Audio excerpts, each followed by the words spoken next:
This is the story of how high street banks can lure their customers into debt. It's told by a powerful insider.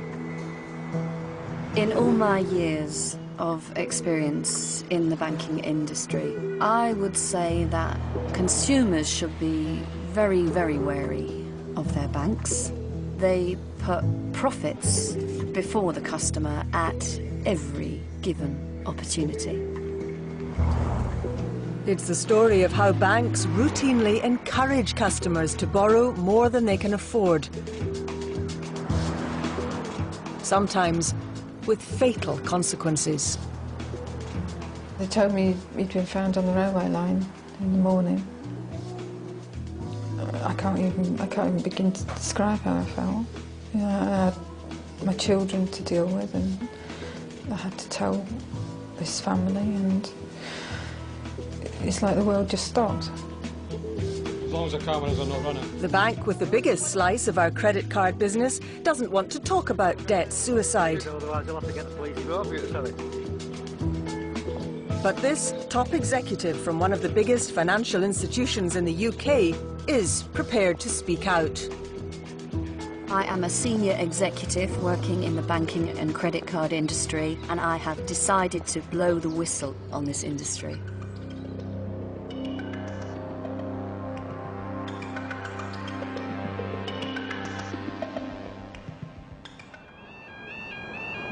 Late at night in January last year, a body lies by a railway line.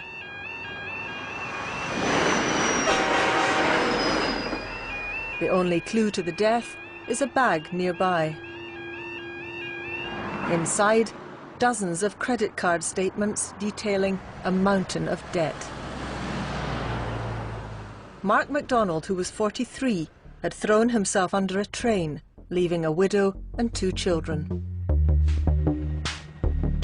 Mark was one of at least 17 debt-related suicides across Britain in the last 3 years.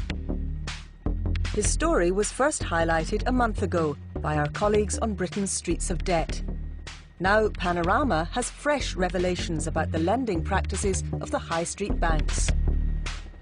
These tragic cases where people have taken their own lives are the cost that is paid for irresponsible lending practices, and this is exactly why they need to be curbed. These suicides have been an inconvenience to the industry as a whole, and they have exposed the practices that the banking industry have got away with for years and years and years.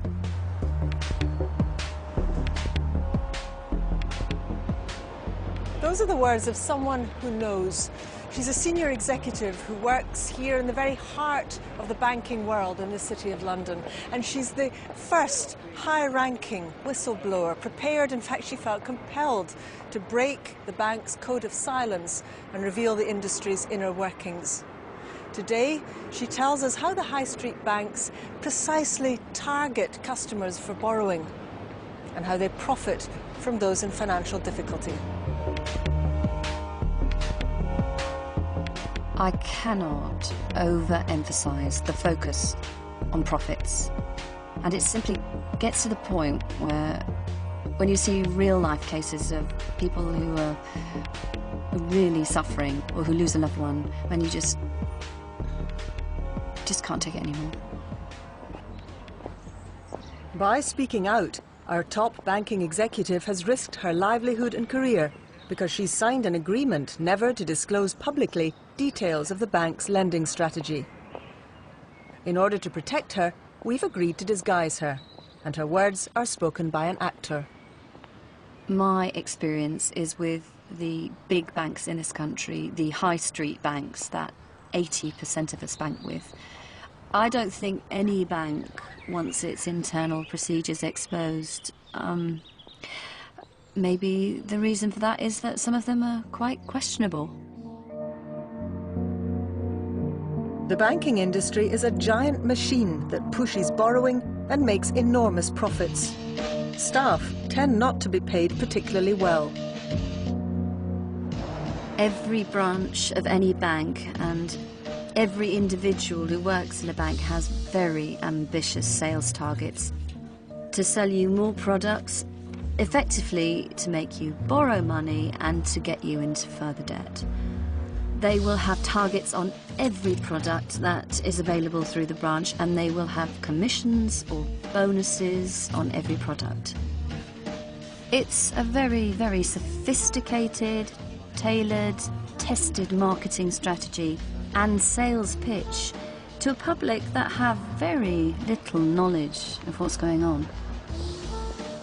Effectively, though, the most profitable customers are perhaps the most vulnerable.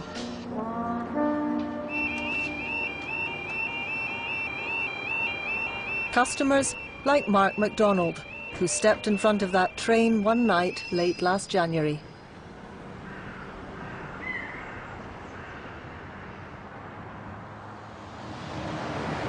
It was midday the next day, and they came and told me that they found him. They told me he'd been found on the railway line in the morning. He'd left a backpack at the side of the railway track, and he was full of bills, credit card bills, loans, all the evidence of the debt. To the industry, Mark was a revolver. Someone who borrows heavily, makes minimum payments, and never fully repays their debts. The revolvers are the customers who borrow money month in, month out. They're the people who are paying very high interest charges. They're the people who are likely to pay extra fees when they go over their credit limit. They're the people most likely to pay penalty charges. So you want to retain these customers at all costs. Mark had been a revolver for years. He lived in Downham Market in Norfolk, where he worked as a writer of technical manuals.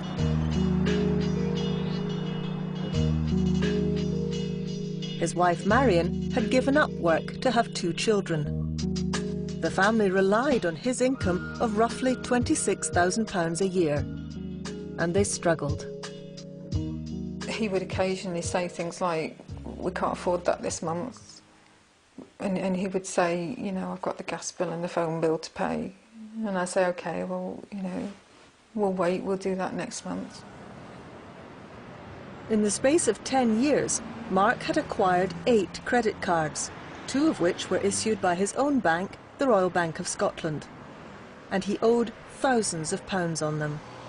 He survived by just paying the minimum charge each month. People who have traditionally made the minimum payments, people who are heavy borrowers, people whose repayments are not even covering the interest, never mind the capital that is outstanding on the card. They are the ideal credit card customer. That is the perfect customer, the ones that makes you the most profit. And let's face it, it's an industry that focuses on profit. RBS knew exactly what Mark's income was. It knew he was making only minimum repayments on the money he owed. Yet his credit limits on both cards were increased several times.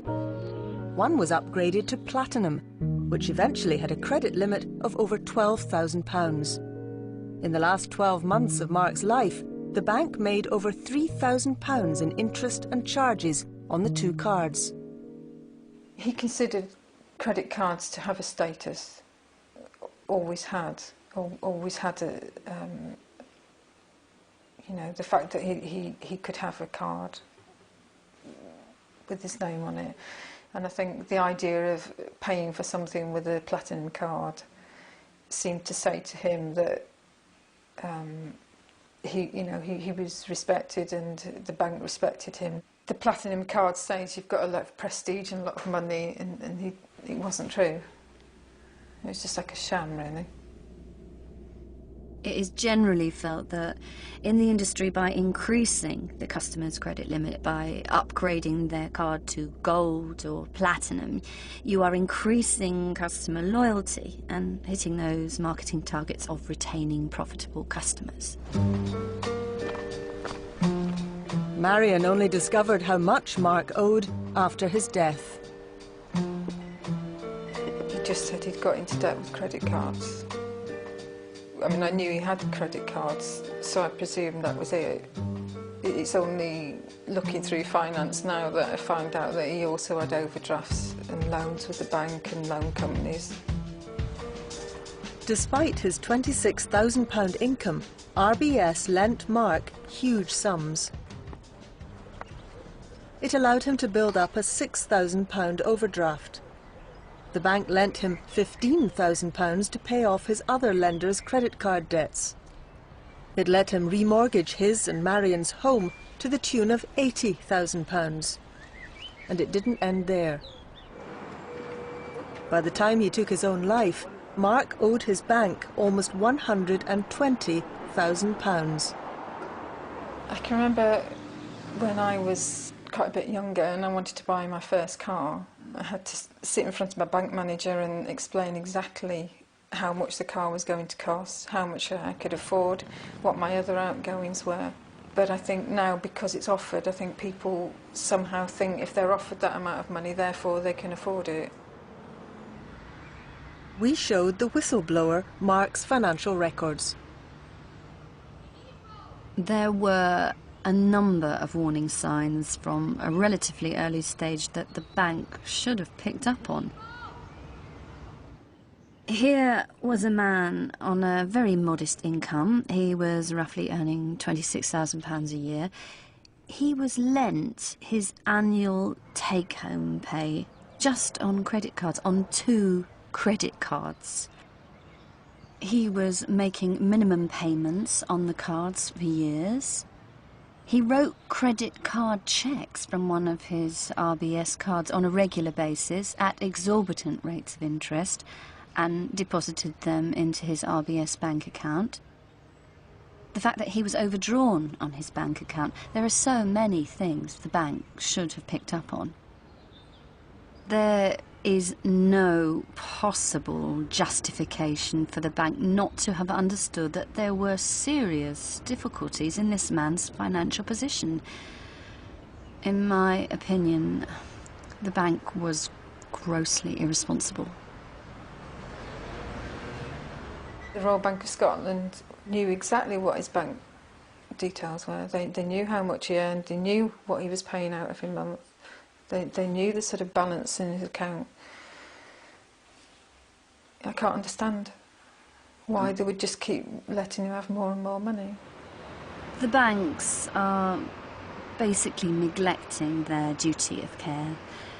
They're putting profits before human life, almost. In circumstances like Mark MacDonald's, where there has been clear, irresponsible lending, in my opinion, there should be laws introduced where banks can be prosecuted. This is how serious I believe this is. In a statement last month, the Royal Bank of Scotland said, "Throughout Mr. MacDonald's time with RBS, we dealt with him in a responsive and professional manner. He had a regular dialogue with his personal banking manager, and the lending decisions on his account were consistently based on strict lending criteria. Mr. MacDonald managed his current account and maintained regular payments to both of his credit card accounts. He did not exceed his credit limit." The bank's records show that at no time did Mr. MacDonald make contact with the bank to inform us that he was in financial difficulty. that statement is seriously misleading. The bank says that Mark MacDonald didn't tell them he was in financial difficulty, but the fact is, the bank knew. We've seen an internal RBS document which makes it clear that Mark's branch was aware of what it refers to, and I quote, as his financial difficulties. We've tried repeatedly to get an interview with RBS about their consumer lending decisions, but they've turned down all our requests. So I'm heading off to the global headquarters of RBS, just outside Edinburgh, to see if I can have a word with the chief executive, Sir Fred Goodwin.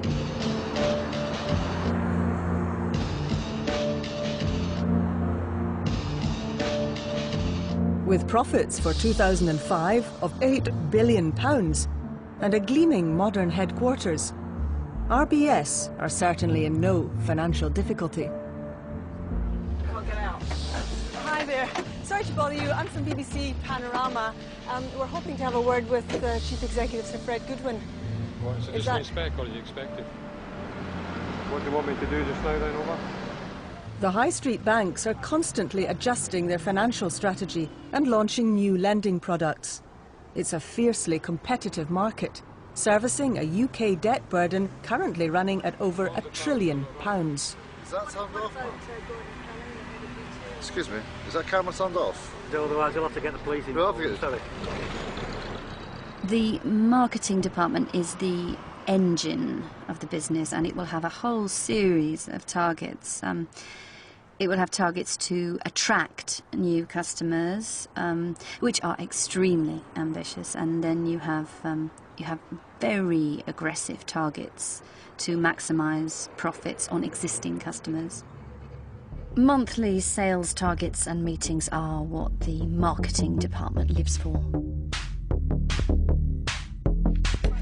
Credit cards are banks' biggest and most profitable consumer lending product, especially when we can be persuaded to increase our spending and to carry debt over from month to month.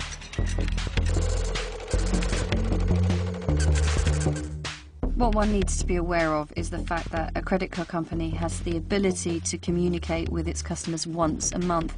So therefore there is the ability to really target those customers to ensure you're getting maximum profitability. However sad it is that people get into debt, and however much the banks may encourage it, surely it's people's own fault. They're responsible. The individual always has a responsibility to make sure that they are not borrowing beyond their means and that they are able to repay whatever unsecured lending they take on.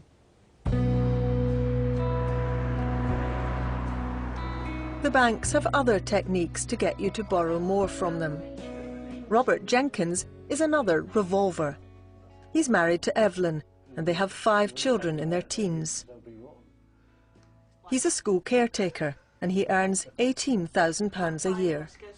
We lived very much hand to mouth. We had to budget carefully. Major bills, unexpected bills were a problem for us.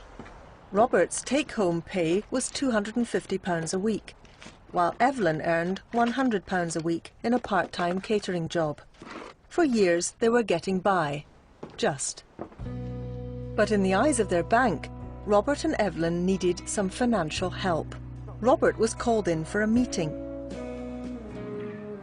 He remembers this as a financial health check, but Lloyd's TSB disputes this. We received a telephone call inviting us along to the bank for a health check, which seemed a good idea. When you're conducting a health check, you will look at areas where that person doesn't have perhaps one of the bank's products. They don't have a credit card, they don't have a loan, and in most cases they probably don't need it. But if they don't have it, you're going to try and sell it to them.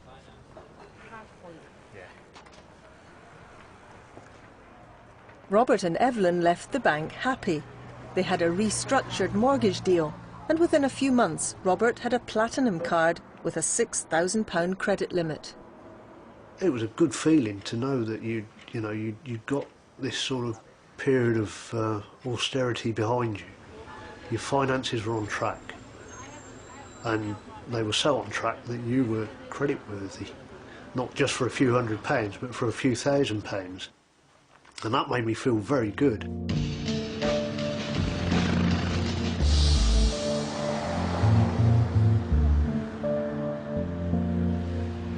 This week, the credit card celebrated its 40th birthday. Today, there are over 1,000 different cards available. And what you may not realise is that 70% of them are owned by the big 5 high street banks.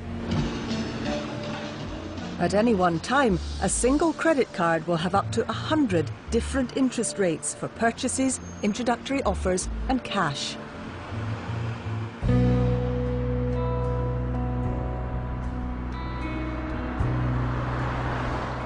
Armed with his new platinum card, Robert started to spend.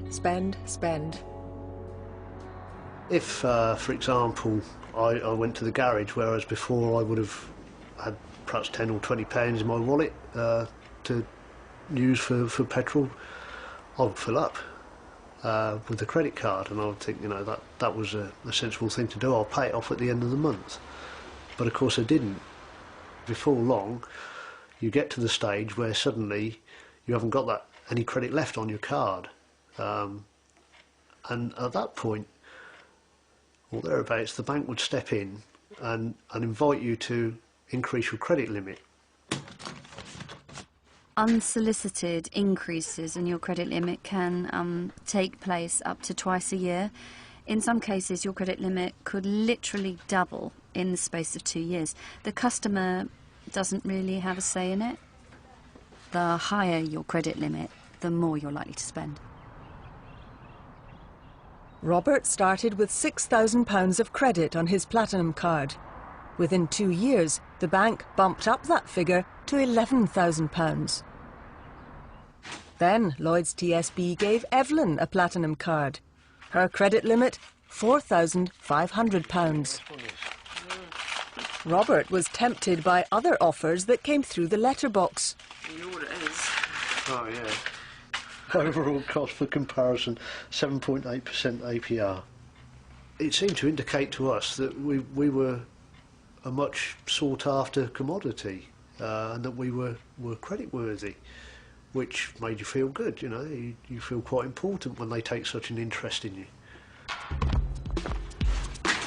Some companies will send maybe 20 packs of direct mail to one individual, so it's bombarding someone with an unsolicited application to borrow large sums of money without necessarily knowing whether they have the ability to repay the debt.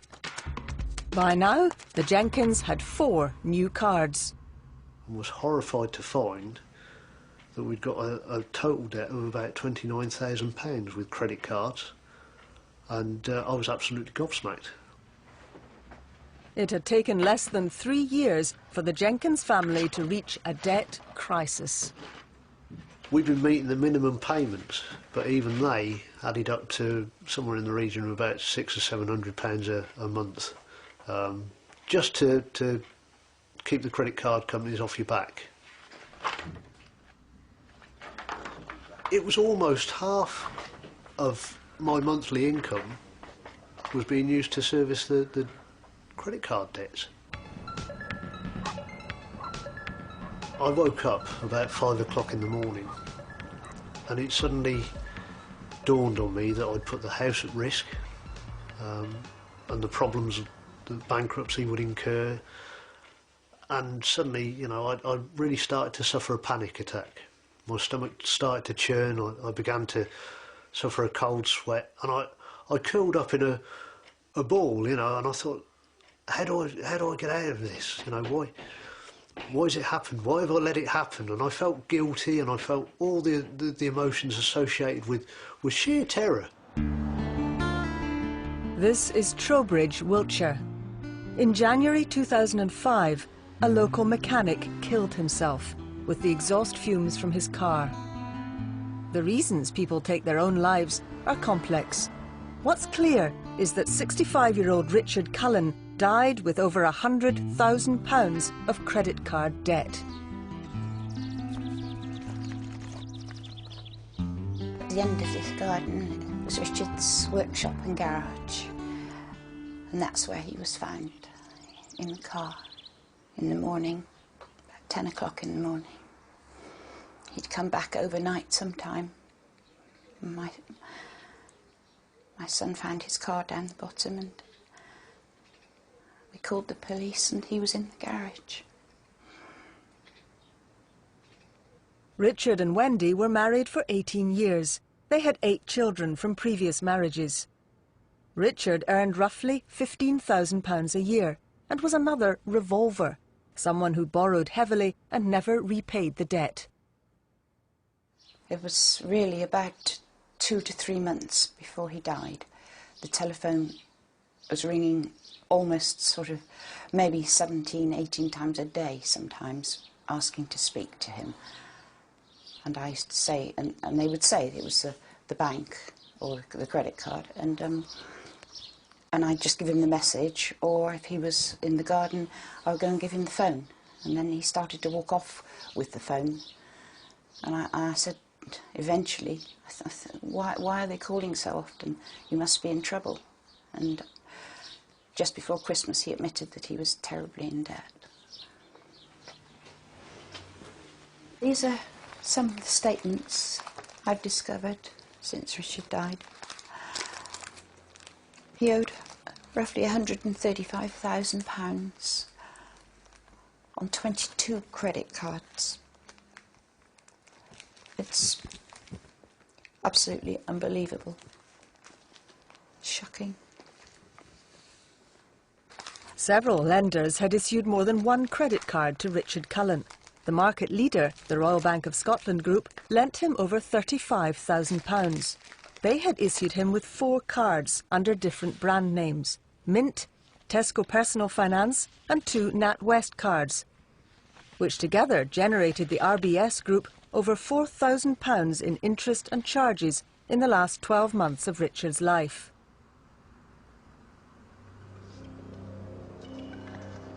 We took the statements to the whistleblower. This is one of the worst cases of irresponsible lending that I have ever seen.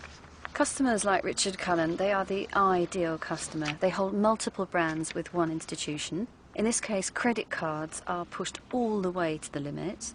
Throughout his whole payment history, he's only making minimum repayments. He takes cash out. There are no interest-free periods. This is your perfect customer. He spends on the card every single month. He's a regular user. He was earning a very modest income of £15,000. The bank knows that they lent him £35,000. If that's not an alarm bell, then what is? There is an inconsistency in these statements in that there are credit limit increases at the same time as we're seeing a history of arrears and minimum repayments. It's completely inconsistent. This is just a very, very good example of why the banks cannot be trusted to self-regulate. Why do they do it? Because they know they can get away with it. I'm angry at Richard and I'm angry at the banks. Richard had a responsibility. He took out the credit cards and the loans. But surely the bank must take responsibility as well for allowing him to go on, getting deeper and deeper into debt. Several months after Richard's death, RBS agreed to write off his outstanding debt of £35,000. It's a very, very different life now. One day you're happy, the next day it's nothing. You're just on your own.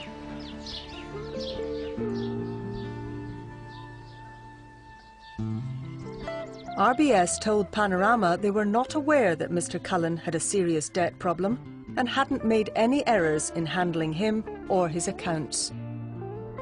We took our evidence to the man responsible for policing the banking code of practice. Hello. Hi.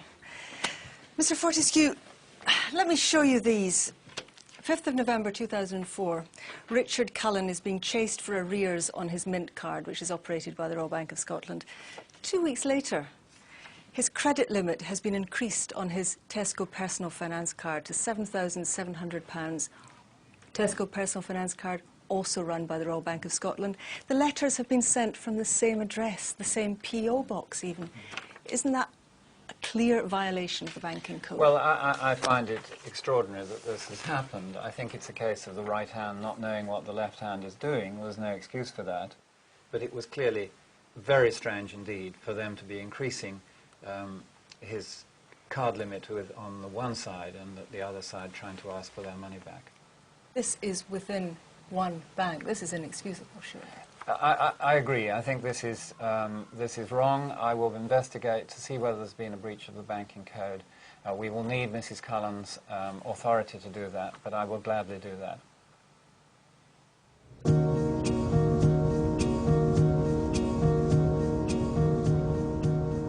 In Norfolk, Mark MacDonald's widow remains angry with RBS.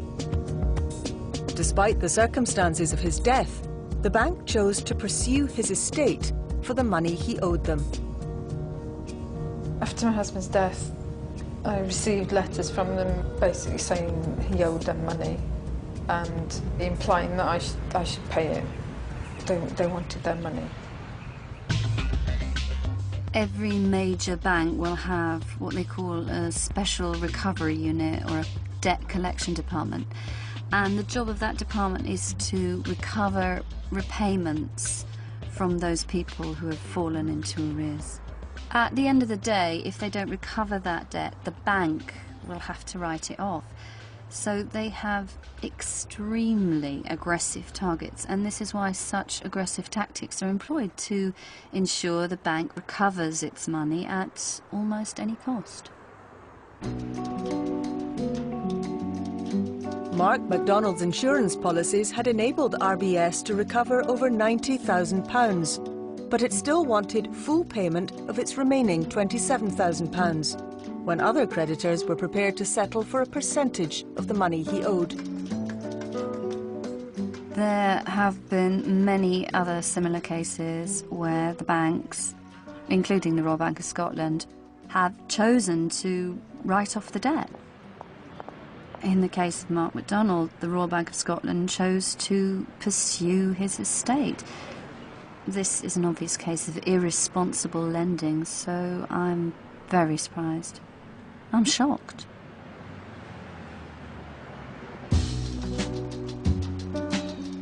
It was a slow process. A year after Mark's death, the bank still wouldn't agree to a compromise settlement. It's still a millstone around my neck, basically. If I have to pay it, I have to pay it, but I just want it to be gone. And it's not. I'm constantly having to be brought back to the situation.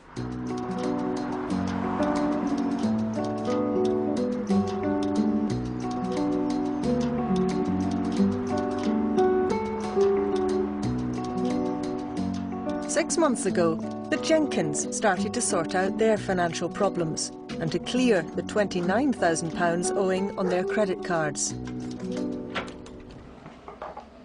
They turned to National Debtline, a charity that helps people in crisis.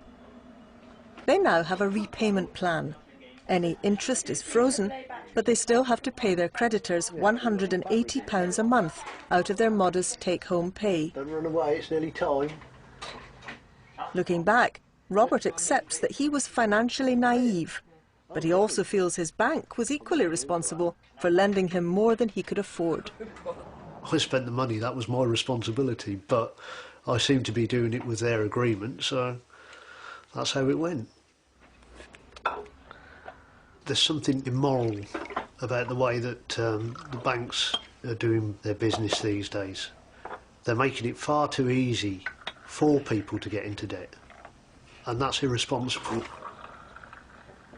You should be able to trust your bank. You should be able to believe that you're a valued customer and not a means of deriving a higher profit margin. In a statement, Lloyds TSB said, "We've made considerable efforts to help the Jenkins address their financial problems. By consolidating their external debts and remortgaging with us, we were able to reduce their outgoings by around £400 a month. We suspended all interest on their credit cards and overdraft and agreed their request for a 3-month mortgage repayment holiday. We have tried to contact the couple to discuss how we might offer them further assistance. However, they've chosen not to take us up on our offer." The consequences of Britain's borrowing crisis are so serious that they're now hitting the banks themselves. They're facing a mountain of bad personal debt. So 4 of the high street banks, including Lloyds TSB and RBS, have launched an initiative to identify customers in trouble.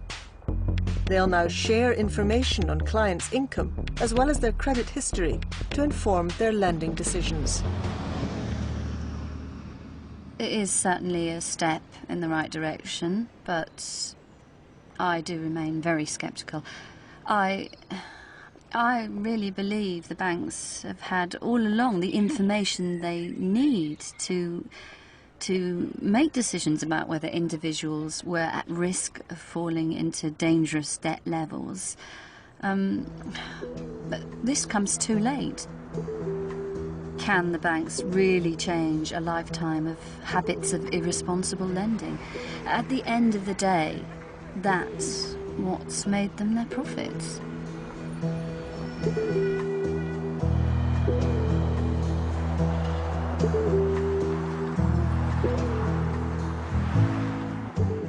So we're going shopping for some shoes. Anything else? No, you don't want me to buy you anything else? That's unusual. I'll ask you when I get there. Oh, I thought you might. You don't think you can carry on to start with, but you know, you have to. I have to think of my children. I have to think that they've got their whole life ahead of them. If I'm strong, they'll be strong. I think he blamed himself totally. I think he felt he let us down very badly. You know, he loved his family and he loved me, and I think he couldn't find words to say, I've let you down, I've got into all this debt I've not admitted to. After almost a year and a half of negotiations, RBS settled for a fraction of the remaining £27,000 Mark owed on credit cards and an overdraft. Since then, and after we contacted the bank, the debt has been written off. RBS told us that this was in response to finding out that an earlier offer letter to Mrs. MacDonald's solicitor was never received. For Marion and her family, these long months of worry have been hard to bear. But it's destroyed my life, destroyed the marriage that we had, destroyed the family life we had. It's all gone.